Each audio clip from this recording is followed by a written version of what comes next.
What is robbing you of the motivation that you need to step into all that God has for you? Welcome back, Kingdom Dream Chasers, to episode 2.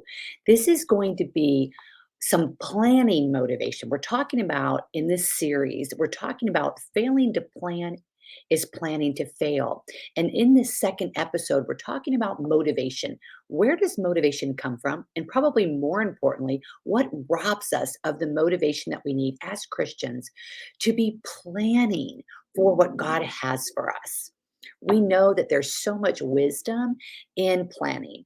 When we just step back and we look at anything in our life, if you have an upcoming trip, if you are working on a with your child on homework, if you're working in your business, having a plan is essential. It gives you what? Focus. It gives you clarity. It gives you the blueprint for what your steps of the day are going to include. And so, why is it that day after day we can feel, catch that word, feel really unmotivated at times to do the tasks that we know we're supposed to do in our business? And one of those tasks is creating a plan, having a plan for the year to come, the quarter to come, the month to come, the week to come, the day to come. So, what robs us as Christians? We want to have motivation to plan, planning motivation. What is it that is going to keep us from, and when you have a direct sales or network marketing business, you're a solopreneur a lot of the times, right? No one is asking you to punch in, punch out. No one, you don't have a boss checking your work, making sure you completed tasks for the day, or that you have a plan that you created and you're actually working the plan. So, where does that, for the believer in business, that kingdom entrepreneur, where does that motivation come from? Well, I think sometimes it's easy to look at the word motivation and just think that it's these feelings that arise within us, that are feelings of like acceleration, excitement, and that these are the feelings that we would describe as motivating feelings, that we become motivated to want to do the work. But you know what? I think what we really encounter more of is not feeling motivated. The feelings of um, low energy, uh, fear, not wanting to step into that task, and quite honestly, sometimes doing anything to avoid the task. So it's what is robbing us? What is that thing that is robbing us of that deeper motivation to do the plan, to work the plan? And if you look at your life as a believer, you know, our thoughts bring our actions and our actions bring our results. And so if you're having success in your business, you have a plan, you're working the plan consistently on a daily basis, you're overcoming those lies that are telling you, oh, I can do it later. Oh, that task is really not that important. If I do that, I might not like the outcome, so forget it. I'd rather do laundry. So, what we need to look at is the deeper motivations around what's robbing us. Because if you can discover what's robbing you on a daily basis, you will find that motivation to overcome that thought, that feeling, and then you will do the action. So you're like, well, Gail, it just sounds too simple. You know what? It kind of is. So here's an example. I wake up in the morning, I have my morning time with the Lord, I set my plan for the day, and I get really clear because of my plan on what are those most important activities I need to accomplish in my business. And so I put some time in my calendar and I'm going to get it done. But then what happens? I start off feeling motivated, right? But then what happens? Oh, that discouragement starts to come in. And here's where we start to get robbed. The discouragement starts to come in and I fall for it. I fall for the lie that, oh, this thing that I'm going to do, I can do it later. Or it's not really going to make that big of a difference. Or it doesn't really matter if I do it today or tomorrow, right? And it's absolutely robbing us of the success that we're looking for, because it is, ladies, consistent daily action that brings the results that you're looking for. It's not whether someone else responds to you. It's not whether someone else wants to buy what you have. It's not whether someone else joins your team. It's not whether someone else becomes the leader that they were hoping to become.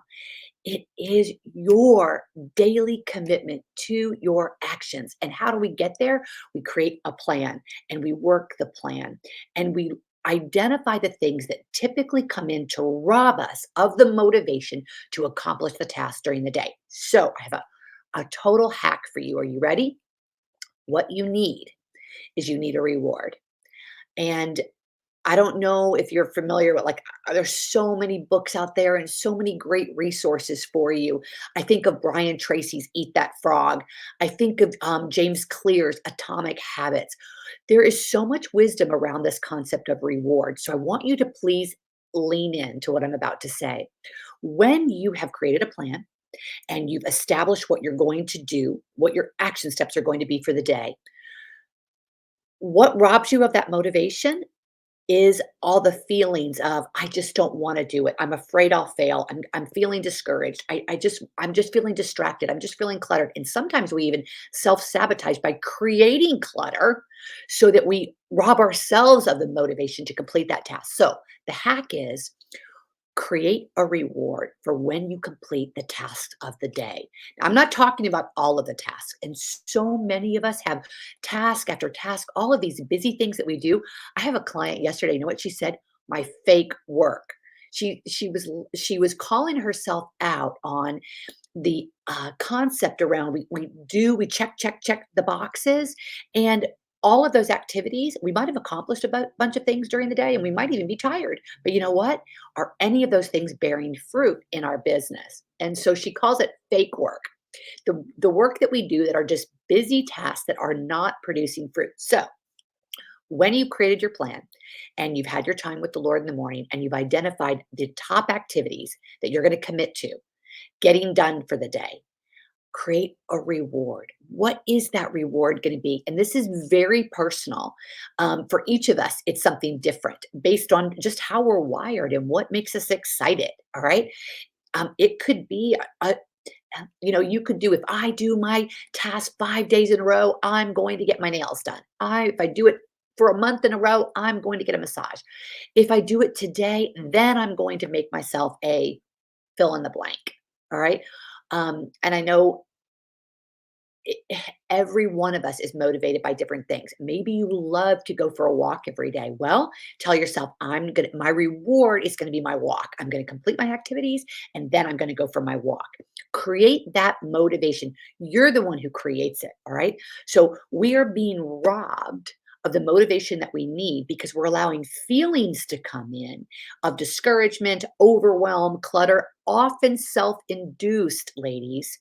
And so if we can instead create a reward, then you're going to be blessed by that ability to overcome. And here's what I want you to know: every single day, if you want consistent results, you've got to commit to consistent action and the right action. And so if you're making that decision that I will create a plan, I will work my plan, and I will know that there is going to be an attempt to come in and rob me of the motivation to complete those tasks during the day.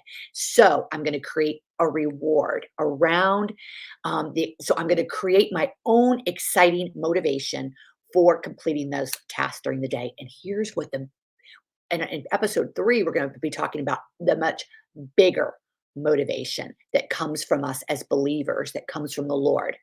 But today we had to deal with that daily motivation, and that's the mindset work. It's being able to overcome those discouraging thoughts that are robbing us from the wisdom of saying, I know I've got to complete these tasks and I know the fruit that it will bring in my business. So, blessings to you. Keep enjoying this series. We've got 2 more, going to be the most impactful parts of the series of this episode, because we're going to talk about how do I create a plan, Gail? And more importantly, at the end, the last episode, what do I do once I have the plan when obstacles come up against it? So next week, we're going to create the plan. The week after that, what do we actually do to implement it and deal with the obstacles that come up in front of us?